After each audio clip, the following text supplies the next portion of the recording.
Awal pekan perdagangan dibuka dengan sentimen positif bagi pasar saham Indonesia.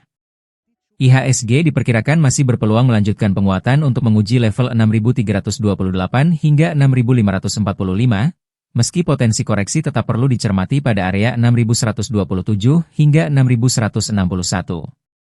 MNC Sekuritas mencatat support di 5.784 dan 5.594, dengan resistance di 6.286 dan 6.459, setelah IHSG ditutup menguat tipis 0,08% ke level 6.177 pada akhir pekan lalu.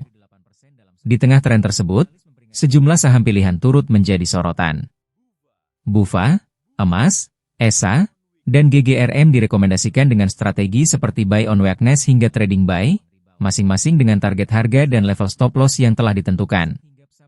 Pergerakan ini menunjukkan pasar masih didominasi tekanan beli meski mulai mengecil, seiring investor mencermati peluang sekaligus risiko di awal pekan perdagangan.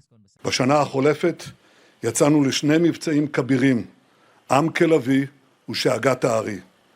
יצאנו למבצעים הללו כדי להרחיק מעלינו סכנת השמדה מיידית ממשטר הרשע באיראן. ואלמלא פעלנו, כבר היו בידיו פצצות אטום, והם היו משתמשים בהם. אני מתחייב כאן על קברך, יוני, ואני מתחייב בפניכם, אזרחי ישראל. מדינת ישראל לא תהיה אפיזודה חולפת בתולדות עמנו. אנחנו עומדים איתן על האינטרסים החיוניים שלנו. השגנו הישגים כבירים ולא נוותר עליהם. נשאר ברצועת הביטחון בדרום לבנון ככל שידרש, כדי להגן על תושבי הצפון היקרים לנו ועל אזרחי המדינה כולה. כראש ממשלת ישראל אני עומד על כך בתוקף, ושום דבר לא ישנה זאת. וביחס לאיראן, יהיו אשר יהיו ההתפתחויות המדיניות, לא אתן לאיראן להתחמש בנשק גרעיני. כל עוד אני ראש ממשלת ישראל, זה לא יקרה. למטרה קדושה זו הקדשתי את חיי מאז נפילתך, יוני.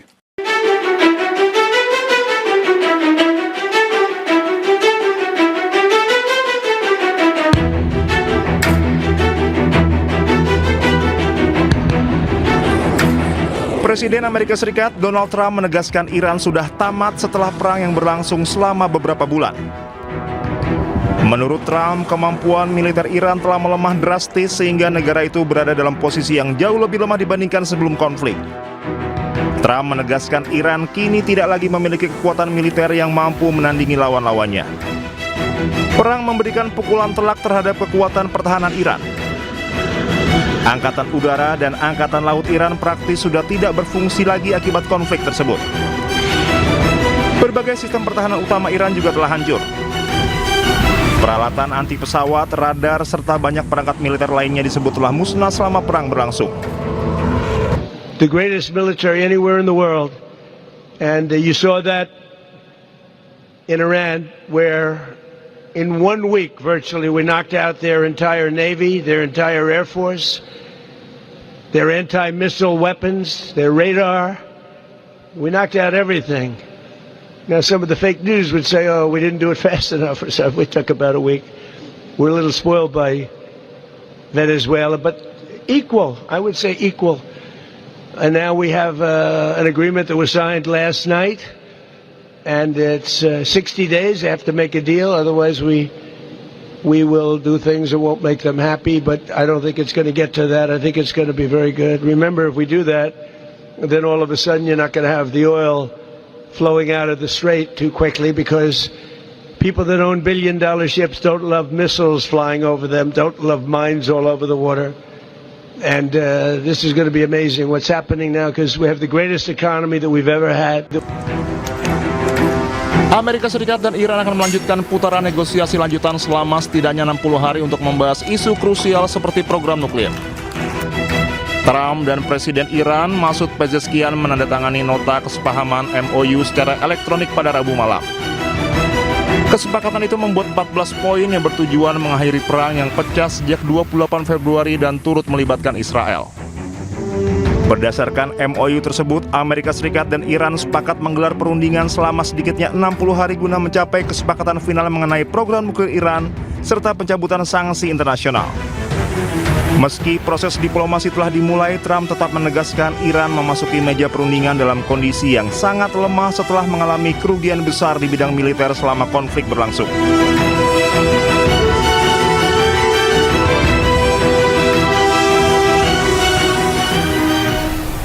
Pengamat menyebut perundingan damai Amerika Serikat dan Iran sulit dicapai lantaran Israel terus menggempur wilayah Lebanon yang melanggar salah satu nota kesepahaman antara Amerika Serikat dan Iran.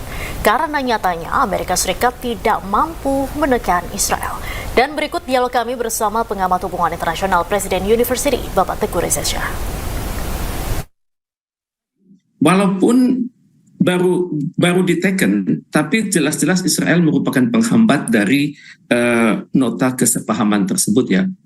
Sampai saat ini saya belum jelas apakah pihak wakil dari Iran akan datang karena mereka mengkhawatirkan ada operasi pembunuhan atas kontingen dari Iran tersebut. Jadi ini merupakan penghambat Iran untuk datang. Tapi bagaimanapun juga ini merupakan suatu pelanggaran yang sangat serius. Terlebih lagi untuk poin 1 dari 14 poin. Jadi yang terlanggar itu adalah poin 1 perihal penghentian konflik di semua front. Di mana dalam hal ini Amerika Serikat, Iran dan sekutu mereka itu mendeklarasikan penghentian operasi militer segera dan permanen di semua front termasuk di Lebanon. Untuk itu perlu bukti bahwa semua pihak itu berkomitmen untuk tidak memulai perang atau operasi militer baru, menahan diri dari ancaman kekuatan, serta memastikan kedaulatan wilayah Lebanon. Kesepakatan akhir akan mengkonfirmasi ketentuan ini dalam waktu 60 hari ke depan. Tapi kalau kita lihat saat ini yang terjadi adalah Israel sudah melakukan pemboman atas Lebanon dan membunuh 47 warga. Kemudian pada saat yang sama dari Hezbollah telah membunuh 4 serdadu. Ini sangat serius ya, karena kalau kita perhatikan statement dari Perdana Menteri Benjamin Netanyahu yang beliau katakan di dalam X, dalam media X itu mengatakan dia telah memerintahkan semua personil IDF untuk menyerang Hezbollah dengan kekuatan penuh. Kemudian dikatakan juga perintah saya ini sangat jelas, Israel tidak mentolerir serangan atas serdadu-serdadu kami ataupun wilayah kami. Dan kita akan memberikan hukuman yang sangat mahal pada Hezbollah atas serangan tersebut. Tapi pada saat yang sama juga Hezbollah mengatakan mereka sudah berhasil melakukan serangan atas personil-personil Israel di Lebanon bagian selatan. Dan Hezbollah sangat bangga dengan sudah menghancurkan 3 tank dan juga mereka mengatakan memiliki peluru kendali dan juga sudah menargetkan prajurit-prajurit Israel di sana dengan roket dan artileri. Jadi dalam hal ini memang ada tanggung jawab yang besar dari Amerika Serikat untuk menekan Israel dan juga Iran untuk menekan pihak-pihak yang mendukung Iran di Lebanon tersebut. Dan rekaman yang menunjukkan situasi lalu lintas terkini di Selat Hormuz. Kapal tanker dan kapal kargo tidak lagi tertahan dan bisa kembali melintas pasca kesepakatan damai Amerika dengan Iran. ایرانیان روز شما هم بخیر باشه. بسیار خرسندم که بار دیگه از شمال تنگه هرمز با شما هستم. تنگه هرمزی که زین پس تنها با اراده ایران باز یا بسته خواهد شد. در 24 ساعت گذشته سنکام رسما رفع محاصره دریایی علیه کشتی‌های ایرانی رو اعلام کرد. بر اساس بیانیه سنکام همه تلاش‌های نظامی ارتش این کشور برای اجرای محاصره دریایی متوقف. Amerika Serikat mencabut blokade angkatan lautnya di Selat Hormuz. Pembukaan kembali jalur pelayaran strategis tersebut menjadi kunci mencegah krisis energi global.